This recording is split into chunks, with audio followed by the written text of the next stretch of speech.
can I just ask everyone if they can please leave a review on Apple Podcast and Spotify? We would be really grateful for that. Thank you. So this is Louise, and she's going to introduce herself. Hi. My name's Louise Taylor, generally go by Lou. And I am now a separation and divorce coach, and mentor and advocate and activist, very quickly becoming an activist.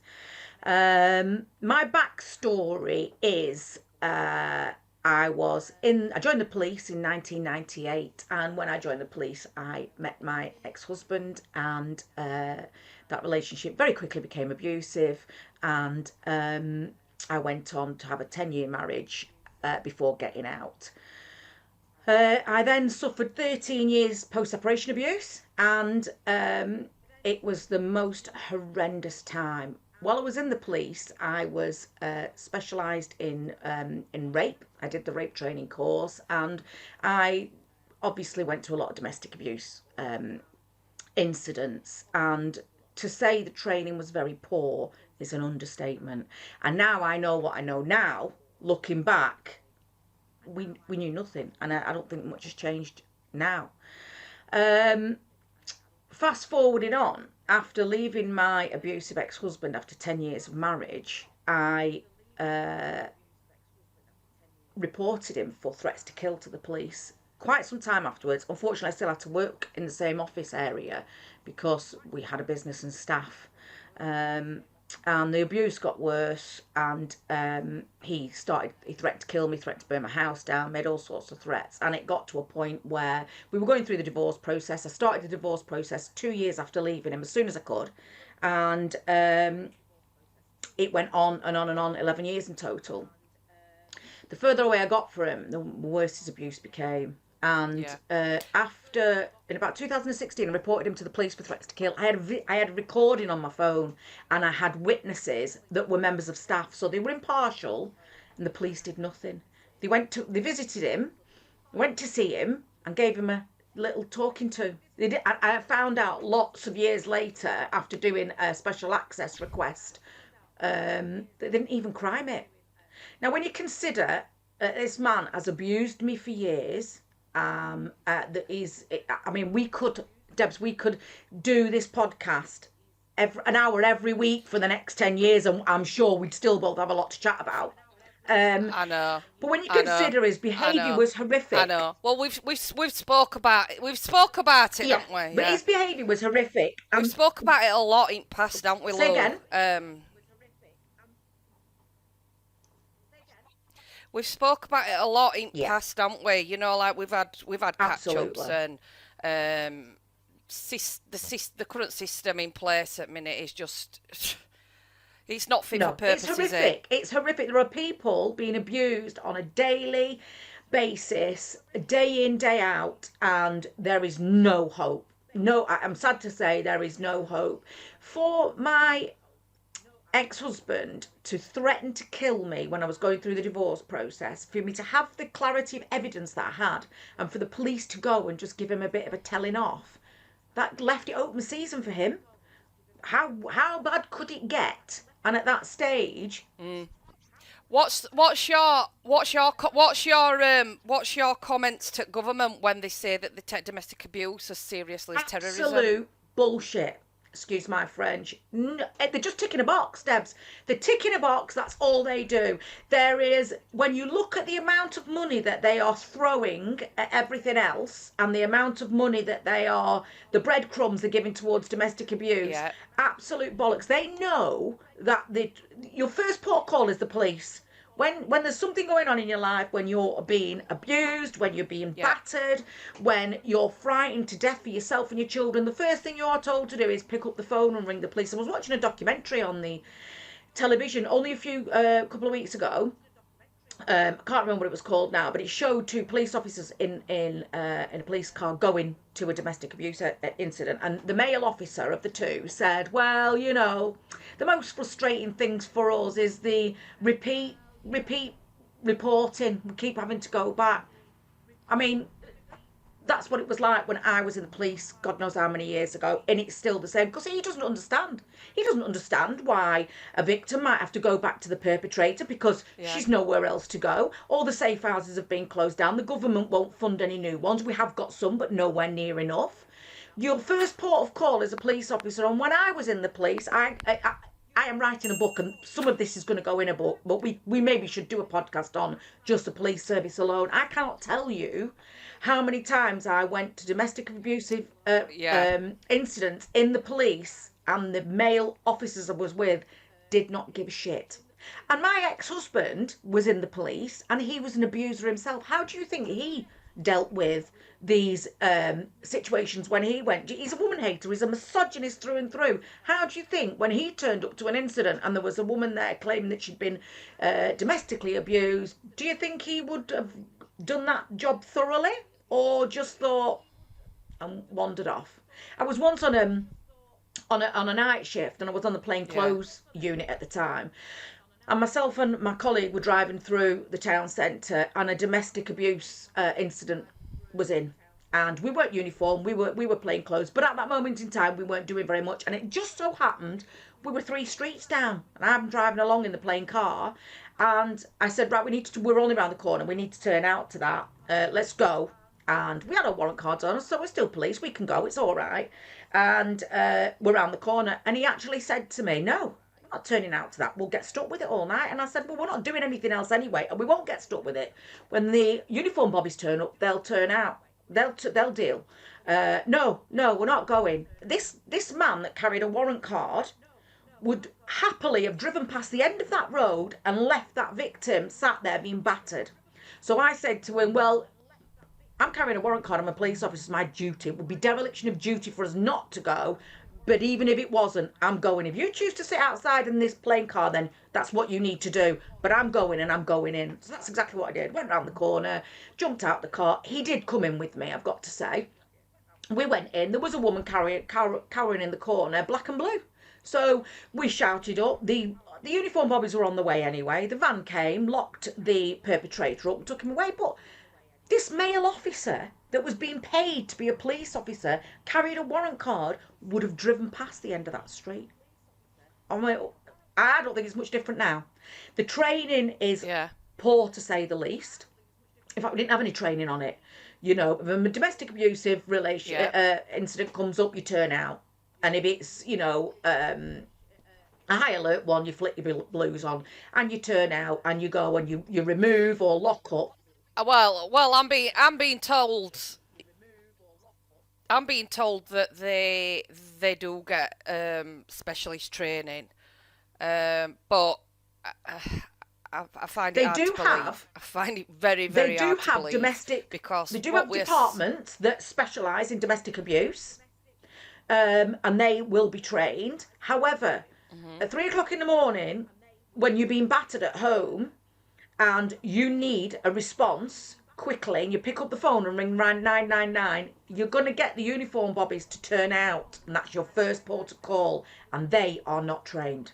So it has to go through the uniform officers. They then have to deal with it. They then have to crime it, as they should have done with me, but didn't. Then eventually, then it goes on and somebody has a look at it and says, well, do we deem this important enough to go to this specialist department, or should we just write it up and write it off? And that's what happens. And actually, going on from when I got the special access report, I found out at that point they hadn't crimed it. So I've got an official complaint in against the police as we speak about that. I mean, they've gone all against the Home Office protocol. If there's a crime, it must be crimed. It was harassment. She wrote it up, just didn't crime it. And you've got to bear in mind at that time, I'd suffered 15 years by this time when I reported that domestic abuse, and I was a shell of myself. I couldn't think straight. I was being subjected to it every single day of my life.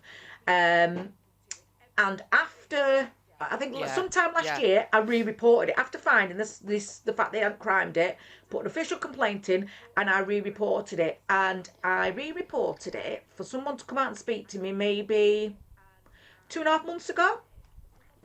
Still waiting, Debs. Still waiting. And I've reported threats to kill arson, threats to harm via arson, theft, sexual assault, and a whole host of other things. Still waiting for them to turn out, and they've already got this complaint on the system. So I don't care what anybody says. You know, when I joined the police, you did 15 weeks at Bruges or whatever training centre, wherever you were in the country. And that was quite important because you learnt a lot, and you learnt a lot from the trainers. And you know, you might get a little. They might touch on this. They don't even do that now. They don't even go to training centre for the 15 weeks. They literally, here's your badge, get on the streets. And they do a little bit of, you know, days here and days there. You might go to headquarters and have a week. So, no, the specially trained officers are in a unit. And my God, you've got to have some serious stuff going on in your life for your case to even get into that unit. Your first port of call, when you absolutely are in desperate need of help, it's when you ring 999. And the bobbies that turn up are the uniform bobbies who haven't had any training. So if I have now, since leaving the cops, I built my own business. I built my own business and I had a portfolio of properties. So I'm a businesswoman as well. I'm not behind the door. And I've got to the point where I didn't know which way was up because of the constant abuse on a daily basis. And I reached out to help. I rang... and a lot of women will get that. A lot of women don't even know where to go for it. I only knew because I've been a police officer.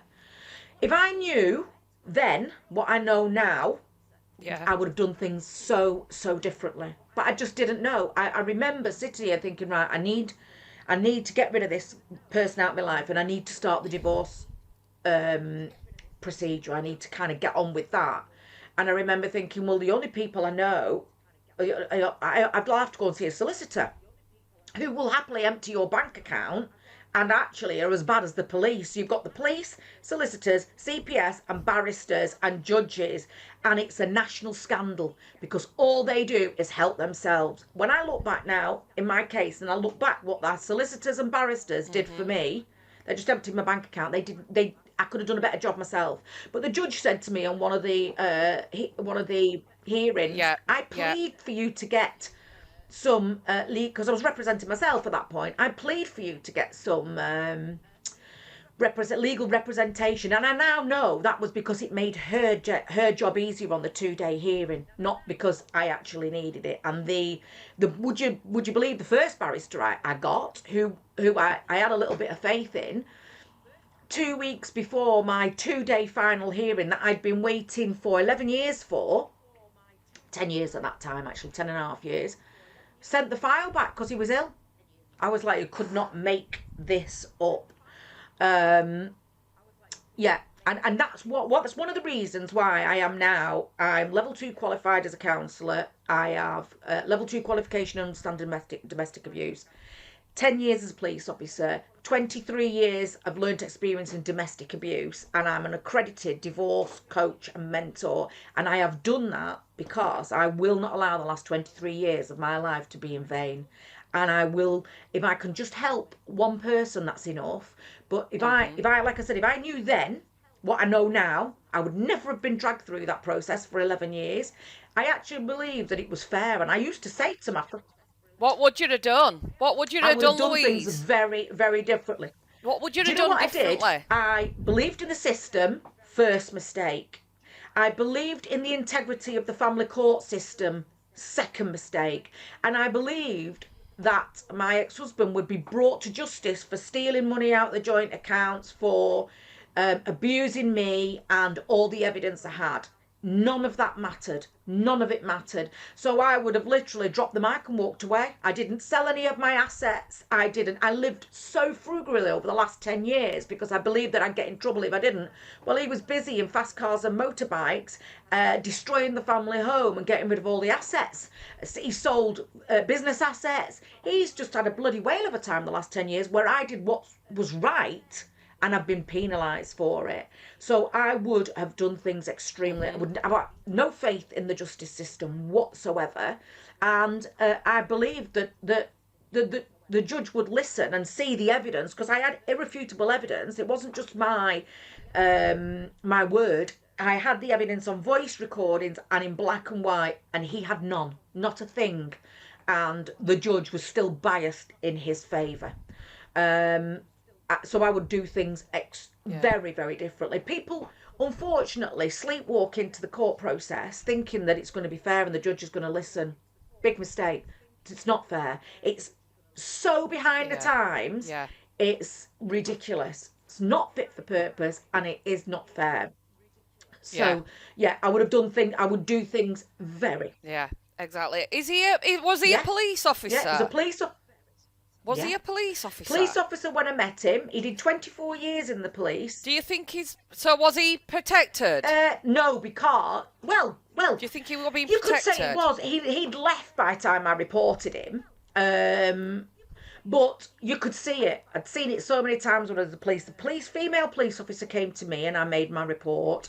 She then went to him, and he knows how to play the system. So he'd obviously given her a very good little tale about I was mad and he wasn't and blah, blah, blah. And when she came back to visit me, she was so very different. She re-victimised me all over again because she spoke to me like something she dragged in off the bottom of a shoe. Trust me, if she walked into my house now with that attitude, she would be in deep water. But at the time, I was just so battered by it all, and I just thought this was my small thread of hope that somebody might listen and do something. No, she didn't. She just went and listened to his patter, came back, and went off on her merry way. And that was the end of that. The official complaint is against her at the moment. So you could say she was protected by his patter and that she lived... And she didn't even listen to my evidence. I told her I had the evidence of him threatening to kill me twice. Wasn't interested. So could you say he was protected in the police? Yeah, when I look back now, he was a thug. Sometimes he was a thug in his demeanour. And actually, some of the supervision, I'd probably say, were quite intimidated by him. But there are absolutely people that are protected in the police, without a doubt. Without a doubt. It's still a big boys club. I was quite well respected, I'd like to think, as a female police officer, but that was because I was a force to be reckoned with and I'm not a wallflower. But you still get she's only come in the police to find herself a husband, or, you just, some of the supervision are a little bit sexist, to say the least. I once had an acting inspector. This is a very long tale and needs a podcast all of its own, but just to cut a long story short and give you a flavour, they'd been after this guy for quite some time. They sent us into one Sunday afternoon, sent us into an extremely dangerous situation. But this was an acting inspector on our shift and he wanted to get his pips. And they tried to get this guy 5 separate times, but they'd done risk assessments and it was too dangerous. And on this Saturday afternoon, him and this other guy decided it was great to send us in as cannon fodder. Anyway, long story, but short, we got this guy and I was driving the van.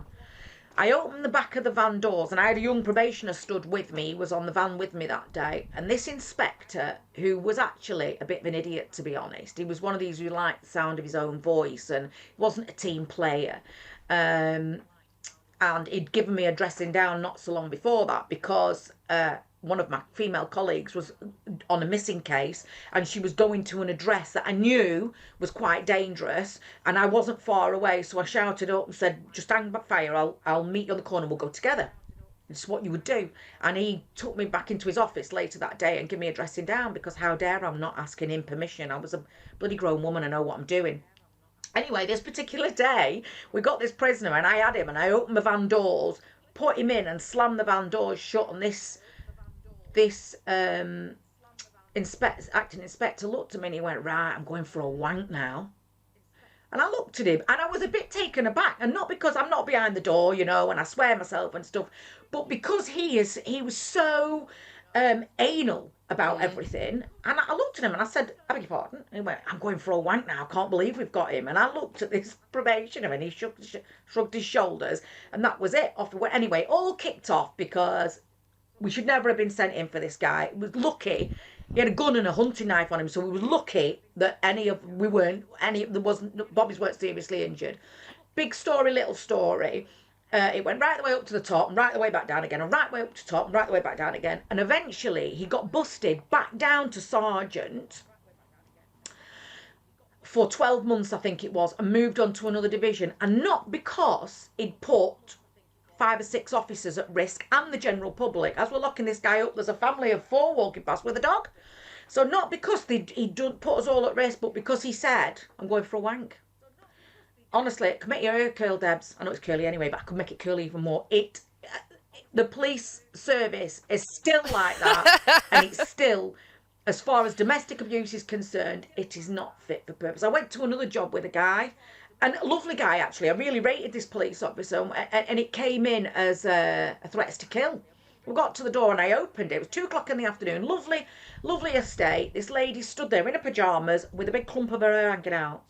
And so we went in, and she was drunk, this woman.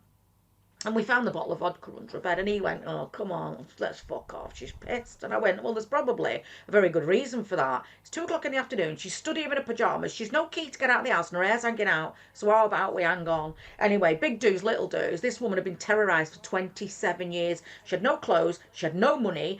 The only thing she did have was vodka to get through the day. And this woman lived in a lovely house, a lovely environment. Her husband was... Yeah. Her husband was, a pillar of the community, and she came with me. I said, look, you might end up in a hostel for a few days till we can sort it out, but these are your options. We shoveled some stuff in a bag, and she came with me. I took her back to the Nick where it was safe, and we found her a hostel. She was in this hostel for a good few weeks, and then they found her a place, a small bungalow, where she moved into, and she flourished. I think she was probably in her mid-50s, and she flourished. And all she needed was that one person to listen to her, believe her, and help her out of that situation. This guy had replica guns in his office desk. He was a driving instructor and a local mason. So, nobody was going to listen to her. And even the guy that turned up in the uniform wasn't prepared to listen. So, and I don't believe things have got any better. Well, I know they haven't, because not so long ago I reported it. No. I reported threats to kill an ex-police officer, and still they did nothing. They didn't even follow Home Office protocol. So we need people like me, and I know there are other people coming along I specialise, although I'm a domestic and separation coach and mentor, I specialise in domestic abuse. I deal with all of them. Some people are leaving and just struggle anyway to get by, move on. I help clients with that, but I want to specialise in domestic abuse, and I want to make change. I will make change. I will start to campaign and make change within the court system. This guy my ex managed to drag the case out for 11 years by asking for adjournments after adjournment after adjournment. I had to get a portfolio of properties that I had valued 3 times. Cost me about 15 grand in the end, because he would insist they get valued and then drag it out for more than 6 months to have it done again. And I tell you what, one of the hardest things, one of the worst things, it's a 2-day trial at the end, and one of the most difficult things was his female barrister. He had a female barrister, and she tried to rubbish my character and my credibility, and tried to say that I was making the domestic abuse up. I had it in black and white. I have witness statements. I had it. I've got about 6 or 7 recordings on my phone that when he started, I'd just press record and leave it to the side. So I've got irrefutable. But she tried to rubbish me, and somehow that's so much harder coming from another female. She tried to rubbish me and say that I was making it up. And do you know what? Also, I tried to run a conduct argument, 2 actually. The first one I went in with in the courts was to run a conduct argument for domestic abuse. Put my application form in, we had a hearing, and his female barrister tried to rubbish me again and say, and actually the judge, this was on over Teams, and the judge and the barrister had a little bit of a giggle about it, because they said, oh no, the judge said, no, absolutely not, you don't reach the bar. The bar is so high to be able to run a conduct argument for domestic abuse, you're not even close. And this barrister said to the judge, yes, it's almost, unless you've been attempted to be murdered, you're not even there, are you? And she went, no, absolutely. And I'm sat there like that. These two think that this is actually a bit of a game and it's a bit funny. So the judge, and that's where we're at. Yeah. Unless you're up there and you've got, I mean, you've been, disfigured, or they've attempted to murder you, the courts are not interested in domestic abuse. They will not even listen. So I went away and did my homework, and I found out that you could run a conduct argument for financial abuse. So I made my case, and I have got so much evidence, it's incredible. The taxman's going to be very interested in it, let me tell you, but I have so much evidence of financial abuse. It was enormous, and I thought, this is a no-brainer. She's going to let me run a conduct argument with this. She's got to. Refused. She actually refused, and then when I said, she then disallowed some other things, and when I said to her, well, that's already been agreed by other judges. You know, this was agreed by 2 judges in 2018. She actually said, I'm not interested in anything that's been agreed before COVID. It's so soul destroying. You are going through this process. I'm one of the lucky ones. I haven't got children. But if you've got children and you are with an abuser and you have to go through the family courts, it's just torture. It's absolute torture. Yeah. Horrific. Yeah. Absolutely. And yeah, because they know how system works, don't they? They know how it works. Of course they do. And even if they don't know how it works, courts aren't bothered. At the moment, they're currently running behind.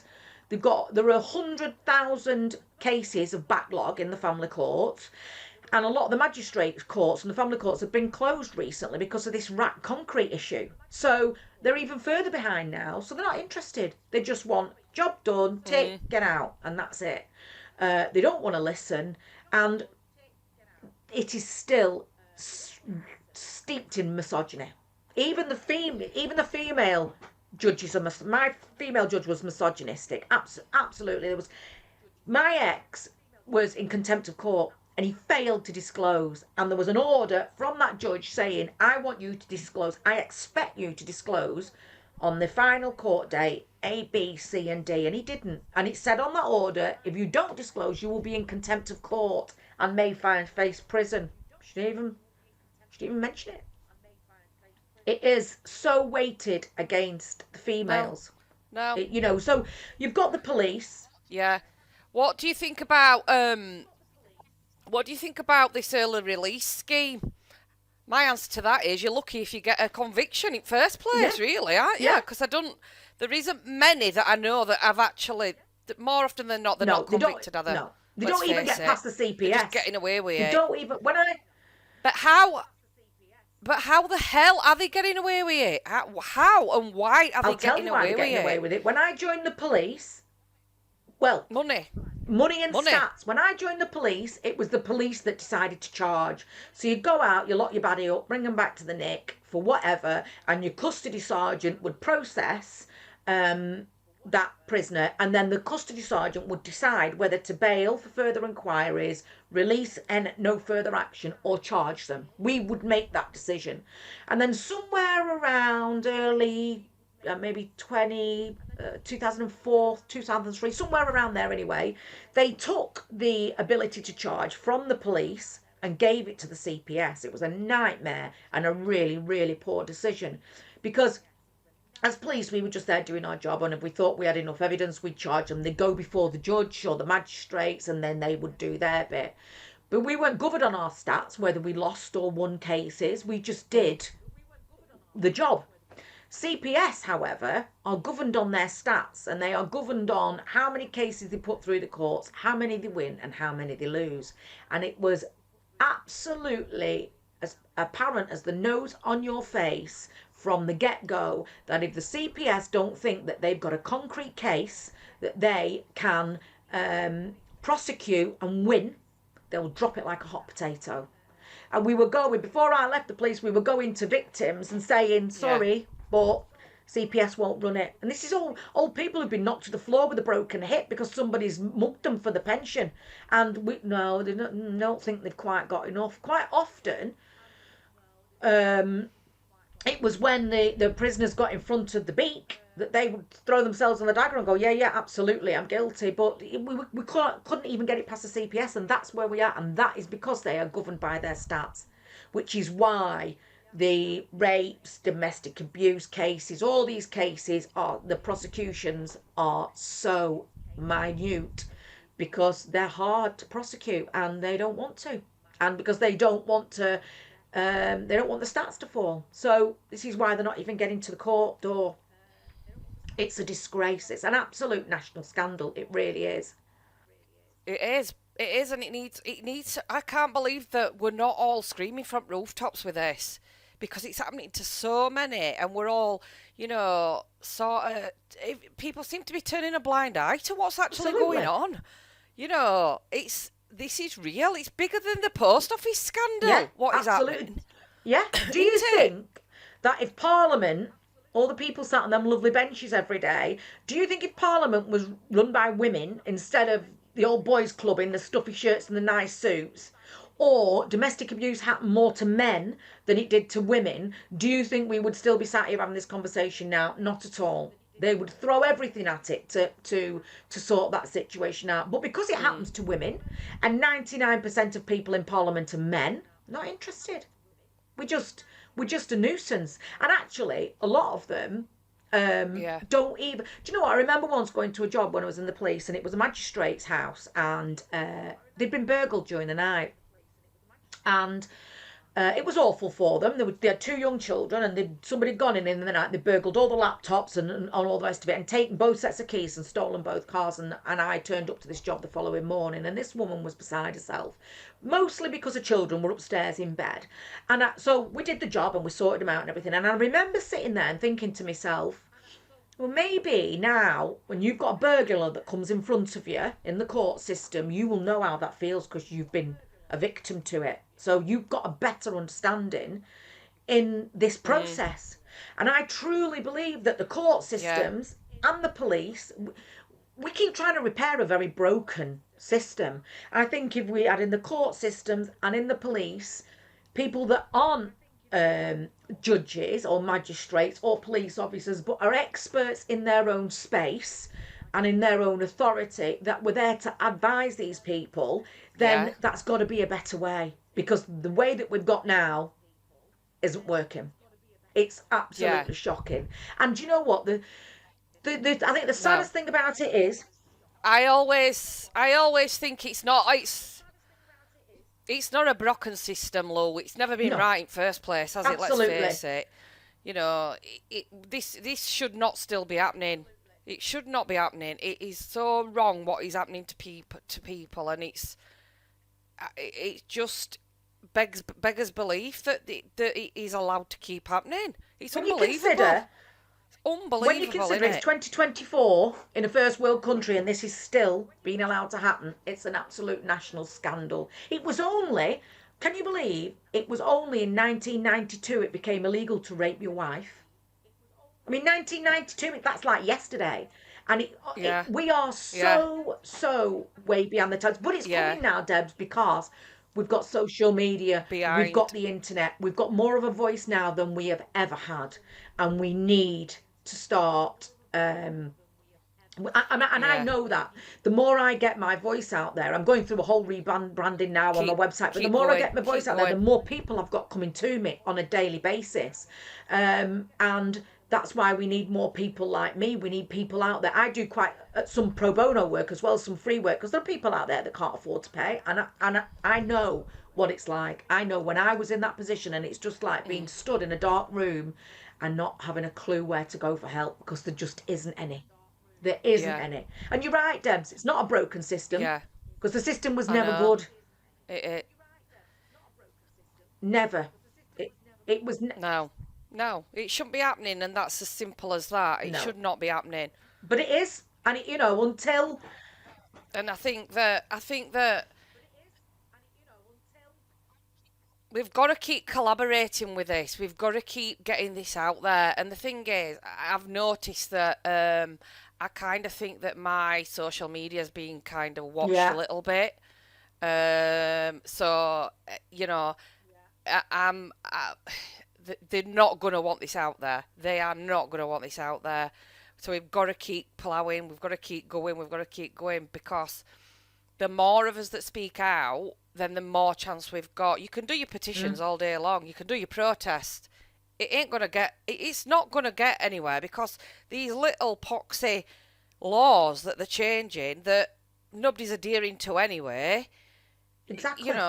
We're not seeing any difference, any change. It's Yeah, getting absolutely. worse. It's Of getting course worse. it is. It absolutely is. But there's more tools now. They've got to There's more listen. tools, isn't there, for your stalkers to stalk? There's more, there's trackers that people can put on people's phones and cars. And Why aren't they using them? And nobody's listening. Nobody's listening. It's got to change. It's got. No.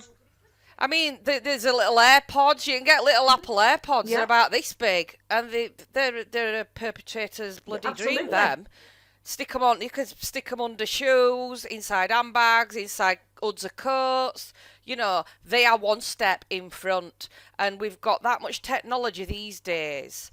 And then you're telling me that they cannot get Clare's Law back to victims within 28 days? Of course they can. They could do that within an hour if they wanted to. They could do it on the phone while you're on hold. So what excuses is there? There's no excuse. Tippy-tappy-tip. That's it. Comes up. Yes. Exactly. Yeah. Exactly. But it's just not. It's not a priority. Yeah. 18 months to check a mobile. It's 18 months. 18 months to check a mobile phone. And what the hell?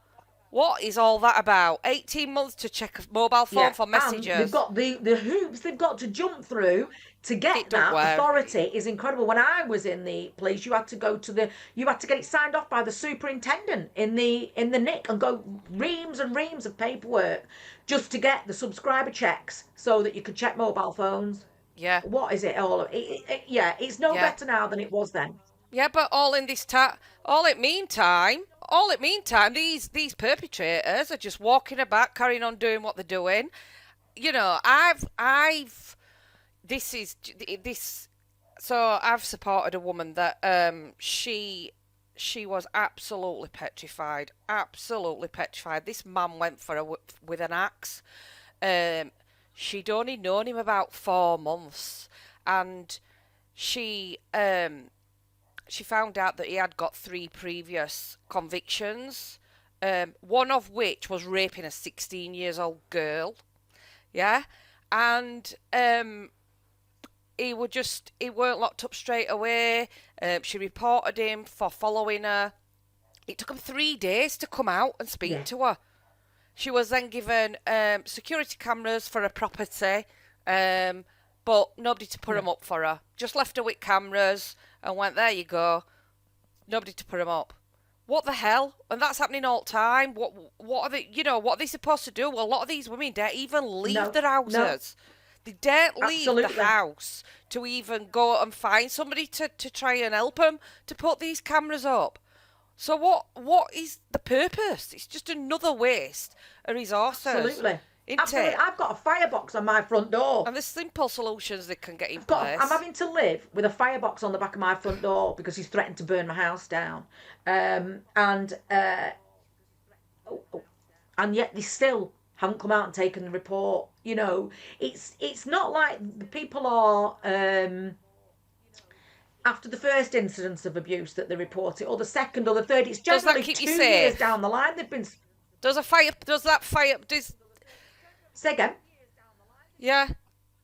And what is that fire plate going to keep you safe? Is the fire plate going to keep you safe? No, it's not. Absolutely not. And the triggers that people suffer after. It needs locking up, and it's as simple as that. I can walk out the door and he can be stood in front of the house. After the police have gone to see him and they've done nothing, they've had a bit of a brew with him and a bit of a chat, and they've walked. I can see him now. They'll walk back up the big sweeping driveway, and he's laughing, going, especially because it was a young female officer that went to see him. He'd have thought, oh, who's she? I'll soon sort her out. That just gave him open season for another 10 years. I mean, that was 8 years ago. And he's still at it now. So, and I'd like to think that I'm quite savvy. I know the law. I'm an ex-police officer. If you don't, and you don't know where to go, I have people contacting me on a daily basis saying, this is what's happening to me. What can I do? So I advise them and I say, this is what you need to do. And there are certain words and certain ways of phrasing things, that if you use these phrases when you report something, it then automatically raises the threat level and a police officer has to come out. But if you don't know that, you're never going to get a bloody police officer to come out. Why haven't we got police officers that are in the police that go, I want well, if you to do this? But if you said that you've been, there's been threats to kill, then they're supposed to automatically come out and class it as high risk priority. Not happening from what we are seeing. No. But how do you think that any of this is going to change? I think that. How can this change? How can real changes be made? I think that our voices are getting out there far more than they ever did before. And I think, obviously, the big World Wide Web and social media and everything is helping that. But I think that we need advisors in Parliament. I think we need advisors in the police. We need them idiots in Parliament to listen. To not only listen, but to put the money where the mouth is and make some difference. There are, we are we are 51% of, don't get me wrong, there's some males as well that are also being abused. Absolutely they are. But there's, 51% of the population is women. And there's no resource out, or very little resource out there to help this horrific situation. We just need to keep plugging it. We need to keep shouting it from the rooftops. I said to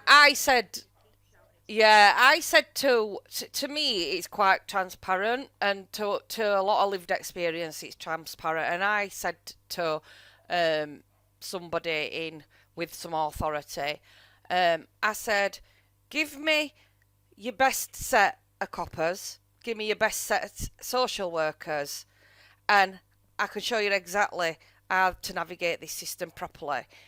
All you need is communication between the services and some accountability. Yeah. If they held their hands up at first mistake or failing that they made, then they would save the stand so much in resources anyway, because you find yourself either appealing, complaining, which then takes months, years, to get what? A regurgitated apology. Absolutely. Meanwhile, years of your life has gone down the path. They're not learning from this. They are not learning. No. I think when you talk about accountability... Yeah, and it absolutely consumes you, doesn't it? It consumes you. All day. When you're going through that particular...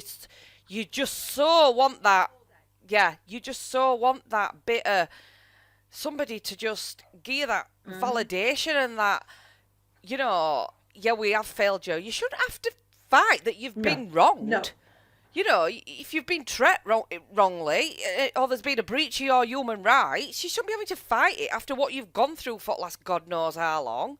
And then you're faced with a system that you're having to go through the complaints procedures. Absolutely. And once you've got out, it shouldn't be like that. It doesn't stop there. And when you talk about accountability, I think the biggest issue we've got right now is the family court system, because there is no accountability. You can go in, go in the magistrates' court and sit in the back and report. You can go in the Crown Court, and you can go in the High Court, and you can go in the Supreme Court. You can sit in the back of all those, and you can report. You can say what the judge has said, and they are held accountable. The family court is still shrouded in secrecy. I think they're doing a pilot somewhere down south. I don't really know how that's going, but they are now making... they are looking to make the family courts open courts so that the judges are accountable. Right now, you cannot complain about a judge. You cannot complain about how your matter is managed, and there is no recourse. So a judge can absolutely trash your life and do it wrongly, and there's nothing that you can. There's no accountability. So they just sit there in the big high chair and just decide on a whim who's going to do what, and there's no accountability whatsoever. And this is why the perps know that they can go into... They're not worried. They need opening up. They need Absolutely, opening up. absolutely. They Yeah, they need opening up. What is stopping them? What is stopping them opening them up? They say it's to protect the identity of the child.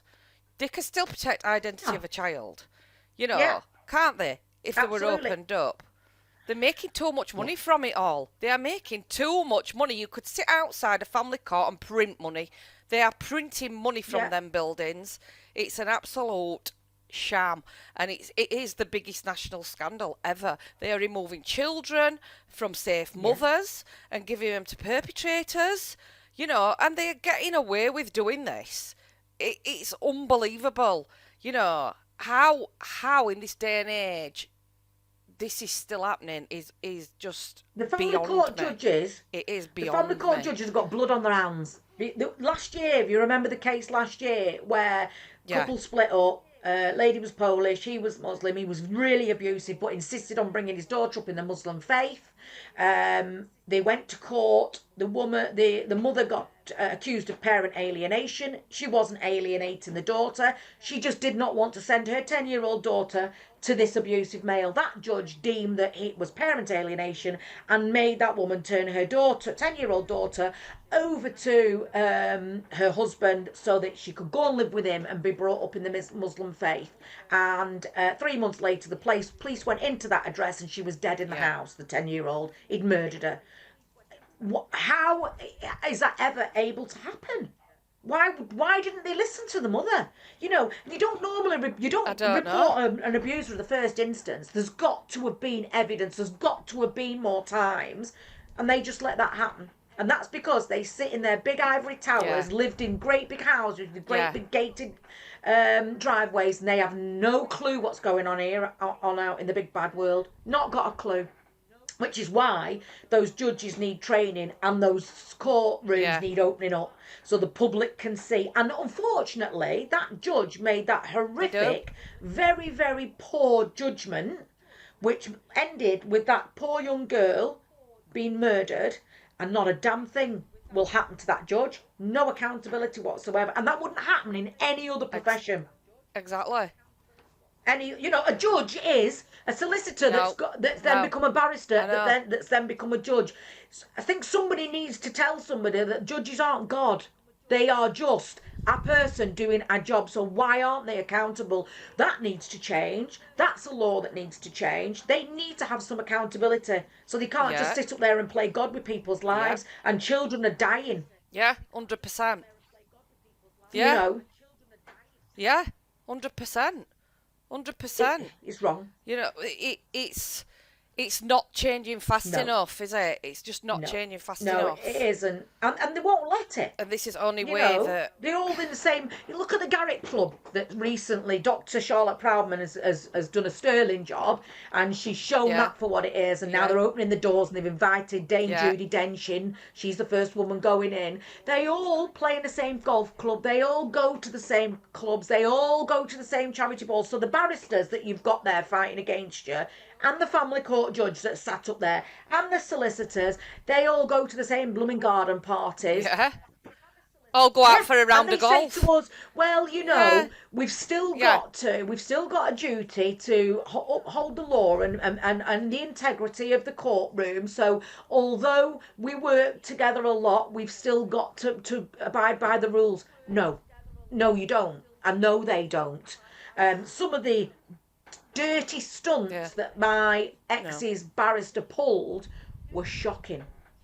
And so shocking that I put a complaint in, and it will go to the barrister standard board, because she even attempted to deceive the court at one point by slipping a draft order in without putting the evidence with it. But I only understand that because I was a police officer and I spent a lot of time in a It's not court. first time I've heard it. You wouldn't know. Well, no, no, and that's the thing as well. Like you said, you're quite clued up, Lou, and you're savvy, and you know, not everybody's got that, have they? Not everybody's got that strength within them to keep going with this, and then you've got women that just give up, and even worse, they just go on to commit suicide because they cannot take any more of it, and that is what is. It just makes me feel so Yeah, sad that women are getting to it's that point. heartbreaking. literally, it, it, it they are set up to fail. They set Yeah. them up to fail, and it's all being kept in secret, and it's wrong. It is so wrong. Um, I can read it like a book, me. I can read it Hmm. because I've lived it, and same as you. You can Yeah. see it, can't you? You can see it how it's Yeah. gonna map out for I them. have been. Um, and more often than not, go I'm on, going to love. say I'd like to think I'm a strong individual and always have been. I look back now to when I first joined the police, and I was a force to be reckoned with. Love life. I was a go getter. I laughed a lot. I enjoyed life, and then I met my husband, and uh, it went downhill. And I don't think I'll never be that person Mm, again, but I'll be somebody else.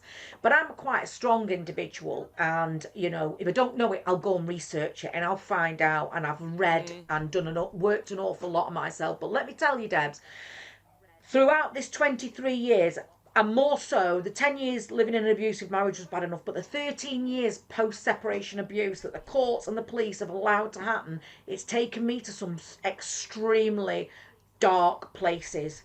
Extremely dark places. And I understand, yeah, absolutely understand, that yeah, we are currently losing between 2 and 3 women a week to domestic murder, and there's up to 30 women a uh, month yeah, that are attempting suicide, either attempting suicide or committing suicide because of domestic abuse.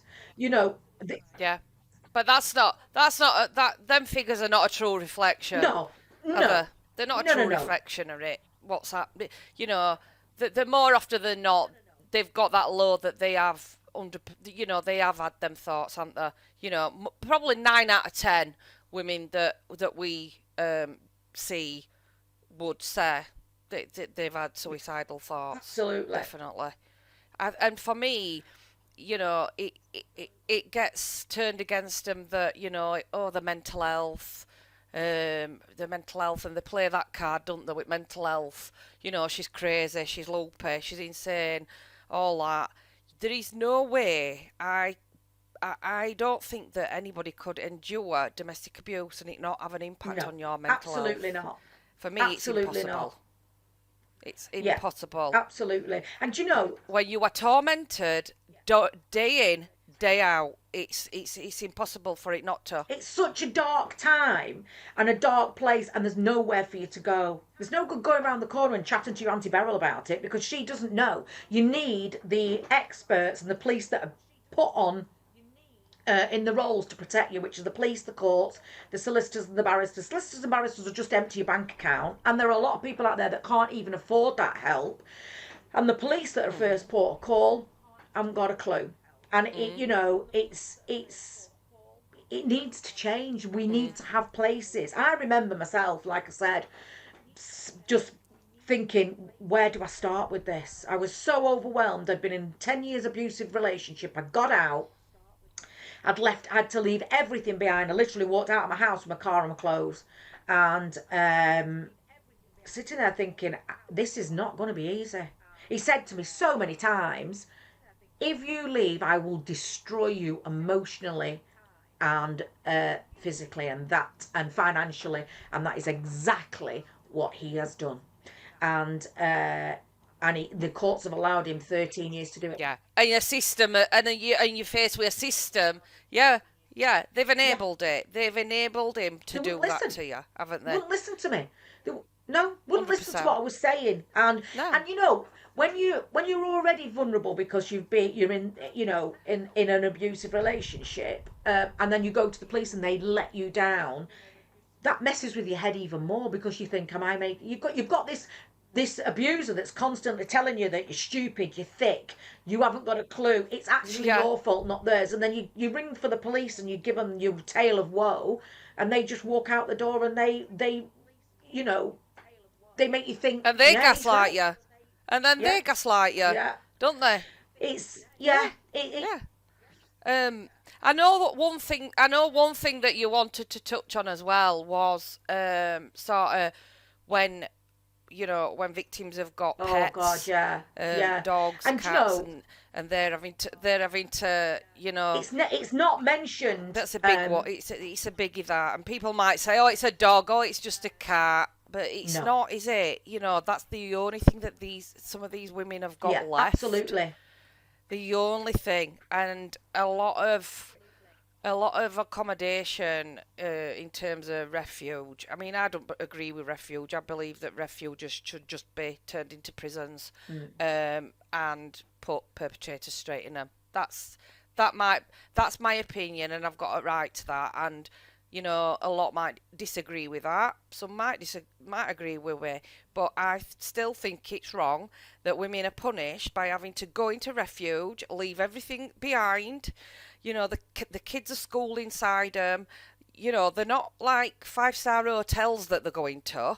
More often than not, they're faced with a lot of alcoholism in there, a lot of drug abuse, and why are we punishing victims? This onus, it's not their No. shame to carry. It is not their shame to carry. So why are they being made to run away into hiding, not allowed to tell anybody where they've gone? After everything they've gone through, we'll just keep traumaing them a bit more. The answer is lock Yeah. them up. Yeah. Simple as lock them up. And I just don't agree with it at all. I think that it's not a solution, and I don't want this plaster being kept over this wound. This plaster needs to be ripped off, and we still get people talking about it. What I find interesting is sometimes when you're talking about domestic abuse, you can be talking about it and you hear other people or other professionals that actually lower the voice. Yeah. And it's almost as like, yeah, that it's like that, and it's still that taboo subject, isn't it? It's not. Why is it still deemed as is it's a shameful thing for a victim? It's not, like I said, it's not their shame Absolutely, to carry, it's is not it? their shame to carry. And do you know what? So why is the I system felt allowing shame for a them? while, no more. And it took me a long time to kind of turn that around. And I felt shame for quite some time, and I didn't talk about it. Hell no, he needs to carry the shame. I am not ashamed. In fact, I'm proud that I've got through the other side, and I've now built a new business, and I'm now going to help other people. Yes. And I am going to make some change. I am not going to feel that Yeah. shame. He needs to carry that shame, and he won't, but I don't care about that. I'm just not carrying it myself. Just to touch on what you said about pets, you're quite right. When things were really bad with me at home, I had pets, and one of the things that stopped me, I did move out initially. They say, don't they, it takes up to 7 times to move, and I'd threatened to leave on numerous occasions, and then I did actually leave and went and go and stayed with a friend for a while, and then he came back and promised to change and all the rest of it, and foolishly I went back. But one of the things that stopped me leaving was my dogs, because every time I said I would leave, and he's going, where are you going to take your dogs? And I'll sell them or I'll get rid of them. And I love those dogs. I am a dog lover anyway. I've got 2 now, but they were my saviour when life was really, really bad. And it was bad living in that house. When life was bad, they were the things that kept me going. They're the things that got me out of bed in the morning. The things that got me out of the house. And I believed him when he said he was going to get rid of them. And I also knew if when you flee your house, and you're right in what you say, the perpetrator should be made to leave, but the police don't even want to take a report, so that's never going to happen. But you know that if you've got to leave, you're either going to go and stay with a family member, or you're going to have to rent, or you're going to have to go in a safe house. Nobody's interested in taking the dogs on. No. I am actually going to, I don't know whether you ever follow Jodie Marsh or anything, but she's on social media at the moment, and she's got a farm now. She has an animal rescue called Fripp's Farm, and they rescue all sorts of animals. It's brilliant, and I am actually going to touch base with her, because I'm considering, it's something that's never talked about, and it's something that there is no facilities for it, and I'm wondering if I can maybe speak to some of the rescues that they have and just say, look, is there a facility where if somebody is needing to flee domestic abuse and they can't do it because they're beloved pet will have to be left behind, and they know that their blooming abuser will string it up at the back of the bathroom door or something equally as horrendous, or get rid of it, just open the door and let them go. Can we find a facility where they will take on the pets for the short time while the victim gets themselves settled somewhere and able to take that back? And can we, is there a facility somewhere for that? And it's certainly something to look into. Yeah.